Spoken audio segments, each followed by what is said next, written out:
নবীজির প্রশংসা করি। আমরা তো এতটুকু করতে পারি নাই। বলার কথা ঠিক কিনা? আমরা তো এতটুকু করতে পারি নাই। এরপরে আসেন উরওয়া ইবনে মাসউদ রাদিয়াল্লাহু তাআলা, তিনি বলেন, কই শোনো শোনো, শুধু তাই নয়, আরো আছে। কই কি? আমি যা দেখলাম, কই শুনে রাখো। কই কি? কই ওয়া ইযা আমারুহুম ইবতাদাউ আমারাহু, তিনি যখন কোনো বিষয়ে অর্ডার করেন, তিনি যখন কোনো বিষয়ে হুকুম করেন, তিনি হুকুম করতে দেরি হয়, কিন্তু তার সাহাবায়ে কেরাম আল্লাহর হাবিবের সেই হুকুমটা আমল করতে দেরি করেন না।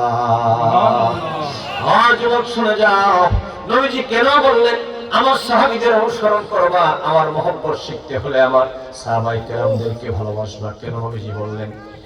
উরওয়া ইবনে মাসউদ বলেন, কই আমার গোত্রের লোকেরা নবীজি যখন কোন বিষয়ে হুকুম করেন, ওই হুকুমটা এক মুহূর্ত পর্যন্ত দেরি হয় না, তারা হুকুমটা পালন করার জন্য তারা উঠে পড়ে লেগে যায়। এরপরে তিনি বললেন, কই শুনে রাখো, শুধু তাই নয়, ওয়া ইযা তাআদ্দা কাদু ইয়াকতাতিলুনা আলা উদুহি, কই তিনি যখন ওযু করেন, ও আমার গোত্রের লোকেরা শুনে রাখো, মুহাম্মদ সাল্লাল্লাহু আলাইহি ওয়াসাল্লামকে আমি ওযু করতে দেখলাম। ওযু করার পর একজন লোকের হাত ধৌত করা পানি, মুখমণ্ডল ধৌত করা পানি, মানুষের পা ধৌত করা পানি, ওইগুলা কি কেউ কোনোদিন সংগ্রহ করে নাকি? কথা বলেন, সংগ্রহ করে নাকি? সংগ্রহ করে না। কিন্তু শোনো যুবক, উরওয়া ইবনে মাসউদ সাকাফি বলেন, কই আমি দেখতে পেলাম আল্লাহর হাবিবের নূরানি চেহারা মুবারক ধৌত করা পানি মুবারক, নবীজির হাত মুবারক ধৌত করা পানি মুবারক, নবীজির কদম মুবারক ধৌত করা পানি মুবারক। ও আমার গোত্রের লোকেরা শুনে রাখো, আমি দেখতে পেলাম নবীজি যখন ওযু করেছেন, ওই ওযুর অবশিষ্ট যে পানিগুলা থাকে, ওই পানিগুলা নেওয়ার জন্য রীতিমতো তাদের মধ্যে যুদ্ধ লেগে যায়। তার মানে এটা এত বরকতময় পানি, যে নবীজির হাত মুবারক ধৌত করা পানি, নবীজির কদম মুবারক ধৌত করা পানি, এটা হচ্ছে পৃথিবীর সবচেয়ে বড় সেবা মনে করে সাহাবায়ে কেরামগণ নবীজির ওযুর অবশিষ্ট পানিগুলা তারা সংগ্রহ করার জন্য এমন তারা ধাক্কা ধাক্কি লাগতো, কার আগে কে নিতে পারবে। উরওয়া ইবনে মাসউদ বলেন, আমার মনে হয় এদের মধ্যে যুদ্ধ লেগে যাবে। আল্লাহু আকবার বলো। এটাই হচ্ছে মহব্বত, এটাই হচ্ছে ভালোবাসা। আর আমার দেশের মৌলবীরা এক শ্রেণীর সুবিধাবাদী মৌলবীরা আছে, কই মিলাদ পড়লো ঠিক না পড়লো ঠিক, এগুলা নিয়ে ভেজালের দরকার নেই। আরে বেটা, তুই আগে কোন দল আছিস সেটা আগে চিন্তা কর। হয়তো তুই নবীর পক্ষে থাক, নাইলে নবীর বিরুদ্ধে থাক। কথা কর ঠিক কিনা? যদি নবীর পক্ষে থাকো তাইলে তো মিলাদ কিয়ামের পক্ষে থাকবা, ইয়া নবী সালাম আলাইকার পক্ষে থাকবা। এ সুবিধাবাদী, কই যেখানে যেটা চলে চলবো, অসুবিধা নাই, হইলেও ঠিক না হইলেও ঠিক। বলেন তো এর কোনো দল আছে? কথা বল না, এর কোনো দল আছে? যদি নিয়ে তোমার ইমানি পাক্কা না হয়, বলো হিসাব, তুমি যদি না বুঝো নবীর মিলাদ কিয়াম কেন পড়ি, তাইলে জনগণকে কি বুঝাবা? অতএব এটা এত ঠুনকো বিষয় আপনারা মনে করবেন না। এক্ষেত্রে আপনারা বলবেন যে মৌলানা সাহেব আপনি এত শক্ত কেন? আমি সারা বাংলায় বলি, আমার আহলে সুন্নাত ওয়াল জামাতের আলেমদেরকে আমি লক্ষ্য করে বলি, মিলাদ কিয়ামকে সর্বত্র মুস্তাহাব কাজ বলে এটাকে আপনি ঠুনকো বানাবেন না। ইয়া রাসূলুল্লাহ বলার পিছনে বিরাট কৃত্রিম প্রেম ভালোবাসা আছে। কথা বলো ঠিক কিনা?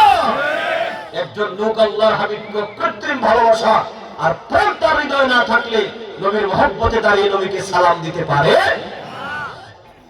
যদি ফতোয়া কেউ জিজ্ঞেস করে, আপনি একজন দায়িত্বশীল হিসাবে, আপনি একজন মুফতি হিসাবে বলবেন যে মিলাদে কিয়াম করাটা মুস্তাহাব, কিন্তু এই মুস্তাহাব কাজেরই এত মূল্য, যার উসিলায় আমার আল্লাহ চাইলে নবীর তাজিম যেহেতু এখানে আছে, আল্লাহ চাইলে উসিলায় তার জাহান্নাম থেকে মাফ করে জান্নাত দিয়ে দিতে পারে।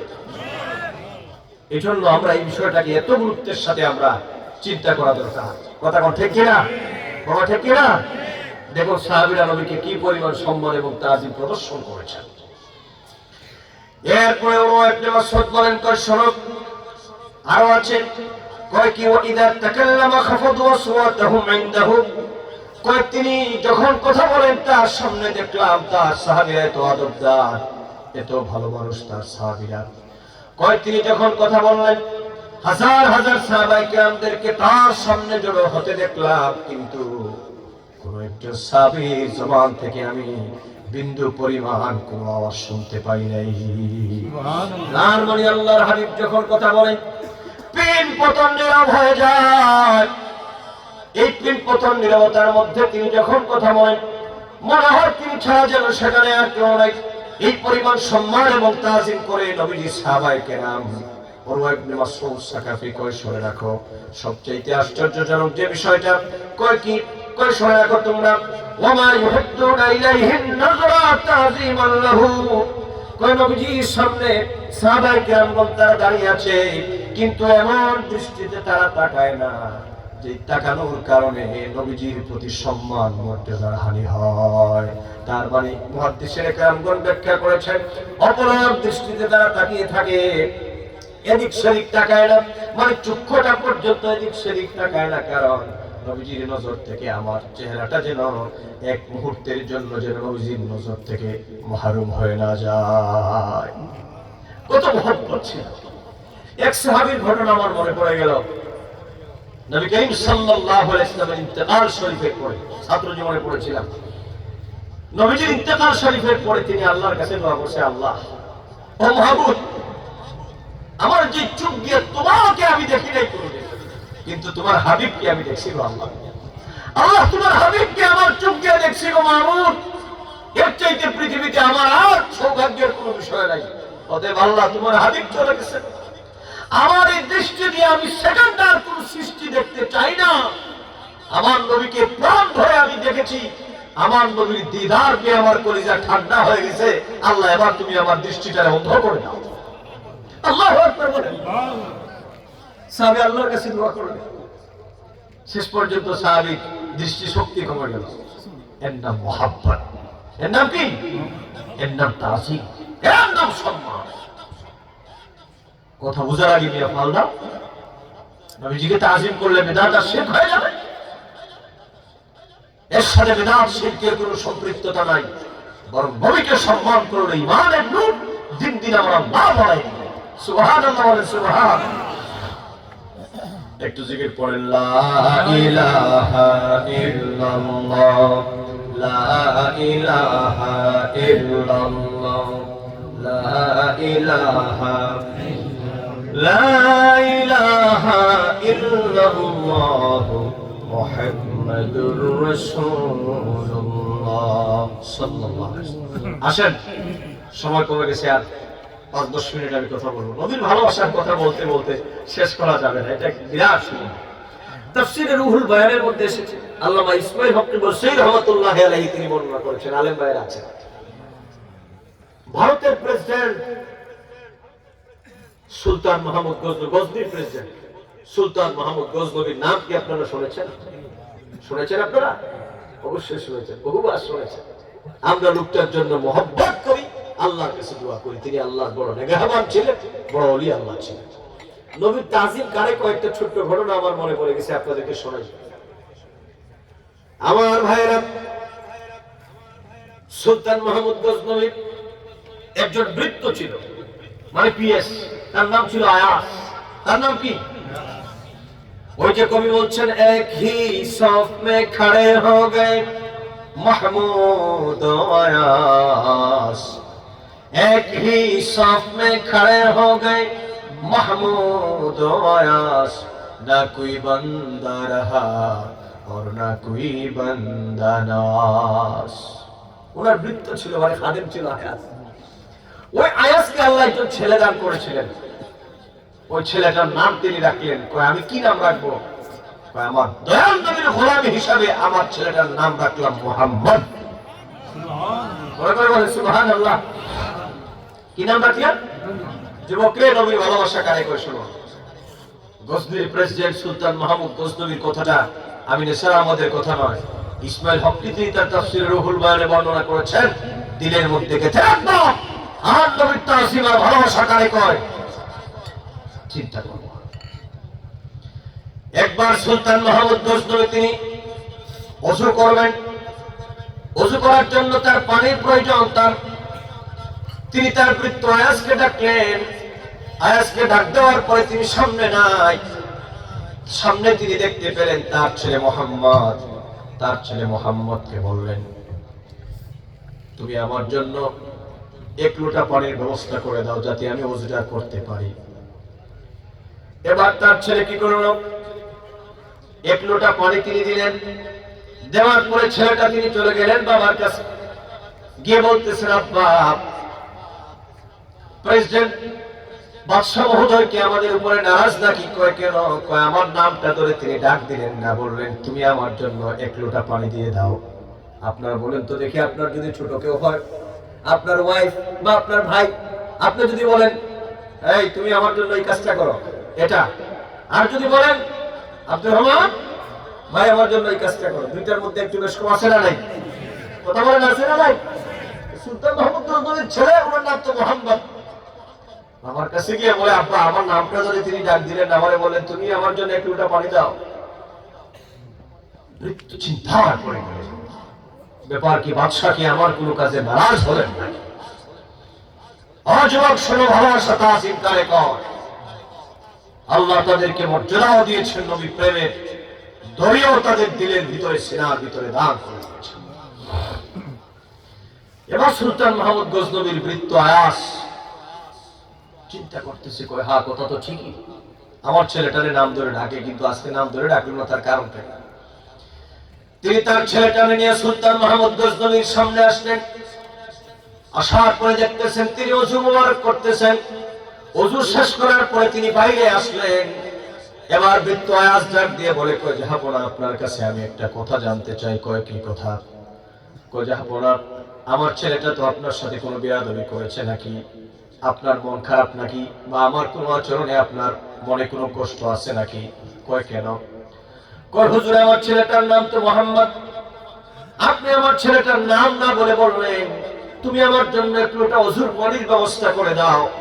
আমার দিলের ভিতরে প্রশ্ন উত্থাপন হয়েছে, বাদশাহ মহোদয় আমার ছেলেটার নাম ধরে ডাকলেন না, তার মনে কোনো কষ্ট আছে নাকি? এবার শুনে আমার দৌলতপুরের যুবক ও আমার শ্রদ্ধাভাজন মুরব্বী বাবাজি, শিক্ষিত সমাজ, ভদ্র সমাজ, সুলতান মাহমুদ গজনবী রাহমাতুল্লাহি আলাইহি কি জবাবটা দিয়েছেন শুনেন। সুলতান মাহমুদ গজনবী আবার বলে আছে, আমি বলতে চাই না এই গোপন কথাটা, আজকে তুমি আমাকে বলতে বাধ্য করেছো। আয়াস বলে হুজুর কি গোপন কথা? কয় শুনে রাখো, তোমার ছেলেটার নাম হচ্ছে মোহাম্মদ, আর এই নামটা তো দু জাহানের বাদশা সরওয়ারে কায়নাত নবিয়ুল আম্বিয়া মুহাম্মদ সাল্লাল্লাহু আলাইহি ওয়াসাল্লামের নাম। অতএব তোমার ছেলেটার নাম মোহাম্মদ। আমি যখন তোমার ছেলেটাকে আমার সামনে পেলাম তখন আমার ওযু ছিল না। আয়েশা তুমি বলো তোমার ছেলেটার নাম মোহাম্মদ, আর আমার তো কোনো ওযু নাই, তুমি আমাকে বলো আমার নবীর নামটা আমি ওযু ছাড়া কিভাবে ডাক দেই? আল্লাহু আকবার বলেন, আল্লাহু আকবার, নারে তাকবীর, আল্লাহু আকবার, নারে সালাত, ইয়া রাসূলুল্লাহ, সুন্নাত ওয়াল জামাত জিন্দাবাদ। রাস তোমার ছেলের নাম তো মোহাম্মদ, আর তুমি কি জানো এই নামের প্রতি কেমন প্রেম এবং ইশকতা আজিম আছে? আমার আল্লাহ তোমার ছেলের নামকে নিতে হলে সম্মানের সাথে নেওয়া, তাজিমের সাথে নেওয়া। অতএব আমি যখন তোমার ছেলেকে সামনে দেখলাম আমার ওযু ছিল না।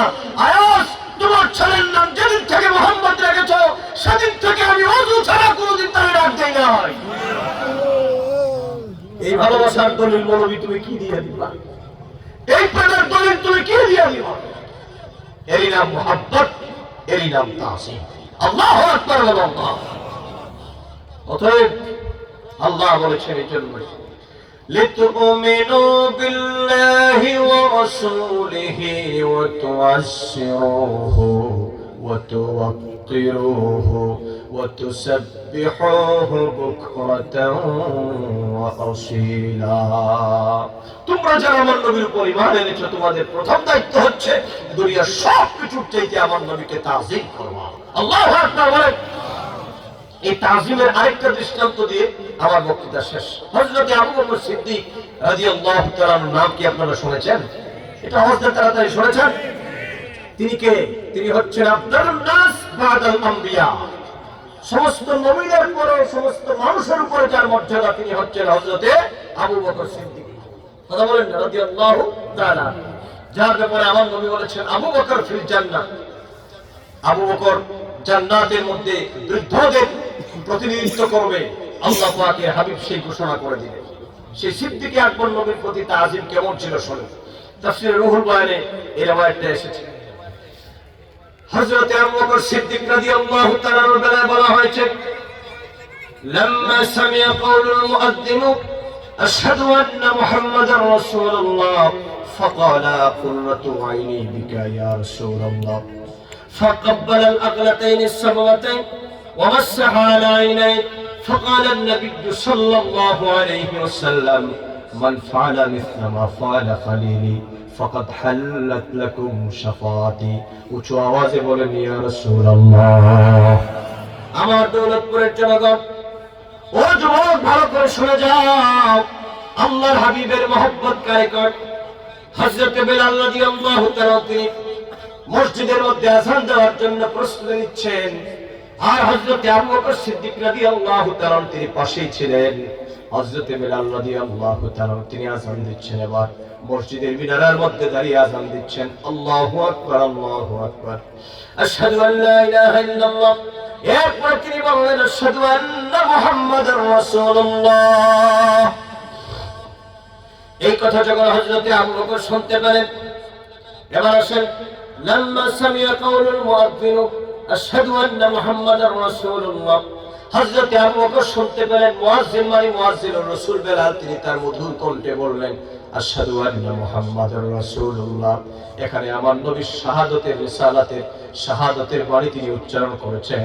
হযরত আবু বকরের মনে পড়ে যায় কোরআনের সেই আয়াত, আল্লাহ তো বলেছেন নবীজির নাম শুনলে সম্মান করব, নবীজির নাম শুনলে তাজিম করব।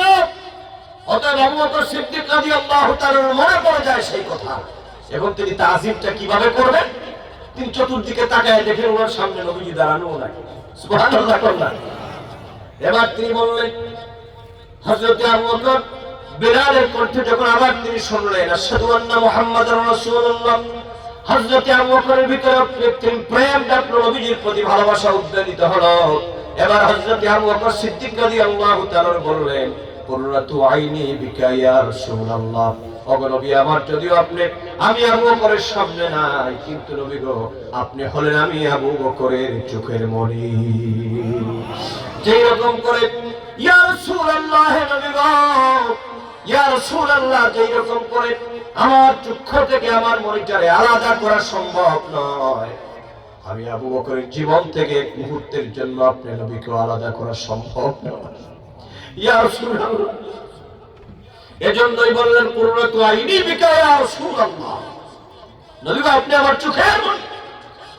এই কথা বলার পরে ফাতাব্বালাল আকওয়াতাইন সাবাতাইন, মৌলভী সাহেবরা শুনো, এই কথা বলার পরে কাব্বালা ইউকাব্বিলু তাকবীরান মানে হচ্ছে কিস করা, চুম্বন দেওয়া। আর আল ইবহা আকওয়াতাইন সাবাতাইন বলা হয় দুই বৃদ্ধাঙ্গুলির নখকে। আপনারা এক জায়গায় করে দুই বৃদ্ধাঙ্গুলির নখ, কয় একটু করেন না রে ভাই, একটু নড়েন না, শীত কম লাগবে। তিনি কি করলেন? দুইটা বৃদ্ধাঙ্গুলিকে একত্রিত করলেন এবং ফাকাব্বালা দুইটা বৃদ্ধাঙ্গুলির মধ্যে চুমো দিলেন। দেখে একটু চুমো দেন না। ওয়া মাসহা আলা আইনাই, দুইটা চোখের মধ্যে তিনি মাসাহ করলেন। সুবহানাল্লাহ। ওই যে মাঝে মধ্যে দেখেন আমরা নবীর নাম নিয়ে চুমো দিই, অনেকে তাকায় দেখেন, যেটা হইতেও পারে না হইতে পারে। আর কিছু কোনো সাহেবরা পাইকারি ফতুয়া দিয়েছে বেদা, তো লোকের এক চিন্তা করে পড়বো কিনা, কথা কর ঠিক কিনা? আজকে বক্তব্য শুনে যাওয়ার পর চিন্তা করবেন পড়বে কিনা। হযরত আবু বকর সিদ্দিক রাদিয়াল্লাহু তাআলা তিনি নবীজির নাম মুবারক শোনার পরে ফাকাব্বালাল আকলাতাইন সাবাবাতাইন, দুইটা বৃদ্ধাঙ্গুলির মধ্যে তিনি চুমা খেলেন মুখের মধ্যে। ওয়া মাসহা আলা আইনাই, আর তিনি তার দুইটা চোখের মধ্যে মাসাহ করে দিলেন। এই ঘটনা যখন তিনি করতেছেন, ইন দা মিন টাইম আল্লাহর নবী নূর নবী হায়াতুন নবী জিন্দা নবী তিনি হযরত আবু বকর রাদিয়াল্লাহু তাআলার সামনে এসে দাঁড়ালেন। নবীজি বললেন আবু বকর কি ব্যাপার, কি কি কি ঘটনা, কি ব্যাপার আমাকে একটু বলো দেখি। হযরত আবু বকর সিদ্দিক বললেন ইয়া রাসূলুল্লাহ, হযরত বেলালের কণ্ঠে যখন আপনার রিসালাতের বাণী আমি শুনতেছিলাম, আযানের মধ্যে আমার ভিতরে প্রেম ডাবলো। আল্লাহ তো বলেছেন আপনাকে সম্মান করার জন্য, কিন্তু নবী আপনি আমার সামনে নাই, এজন্য আপনি নবীর নাম মুবারক শোনার পরে আমি বৃদ্ধাঙ্গুলির মধ্যে চুমা দিয়া চোখের মধ্যে মাসাহ করে দিলাম। এবার শুনে যান ফতোয়াটা, এবার ফতোয়া শুনেন নবীজি কি বলছেন। নবীজি বলছেন নাকি ওটা বড় বেদাতের কাম করছো, আর কইলো না। নবী কি বলেছেন দৌলতপুরের জনগণ শোনেন। নবীজি বলেন মান ফালা মিসলা ফালা খলিলি, আল্লাহু আকবার বলেন। অজবাব নবীজি হযরত আবু বকর সিদ্দিক রাদিয়াল্লাহু তাআলার মাথার মধ্যে হাত দিয়ে বললেন আবু বকর আজকে আমি রাসূলুল্লাহ সম্মানে আপনি যে কাজটা করেছেন, আমি রাসূলুল্লাহ এবং আমার মহান আল্লাহ আপনার উপর খুশি হয়ে গেলাম। নবীজি বলে দিলেন, এবার নবীজির চূড়ান্ত ফতোয়া শুনেন। আল্লাহর হাবিব, নূর নবী, হায়াতুন নবী, জিন্দা নবী, শাফাতের কান্ডারি নবী বলেন, আবু বকর, আমার পক্ষ থেকে এই কাজের কথাটা গোটা পৃথিবীর মানব সম্প্রদায়দেরকে জানিয়ে দাও। আজকে তুমি আমার মহব্বতের বহিঃপ্রকাশ হিসেবে যেই রকম তুমি আমার নামটা উচ্চারণ হওয়ার পর তুমি বৃদ্ধাঙ্গুলের মধ্যে চুমা দিয়ে চোখের মধ্যে মাসহ করেছো, আবু বকরের মান ফাআলা মিথলা মা ফাআলা খালিলি, আমার আবু বকরের মতো যদি কিয়ামত পর্যন্ত কোনো ব্যক্তি যদি আমি রাসূলুল্লাহর নামটা শোনার পর যদি ওই ব্যক্তিটা বৃদ্ধাঙ্গুলের মধ্যে চুমা খায় এবং দুইটা চোখের মধ্যে যদি মাসহ করে দেয়, আল্লাহর হাবিব বলেন, ফাকাদ হাল্লাত লাকুম শাফাতি। উম্মত, ভয়াল হাসরের ময়দান যেদিন কায়েম হয়ে যাবে, যেদিন তোমার কেউ কোনো কাজে আসবে না,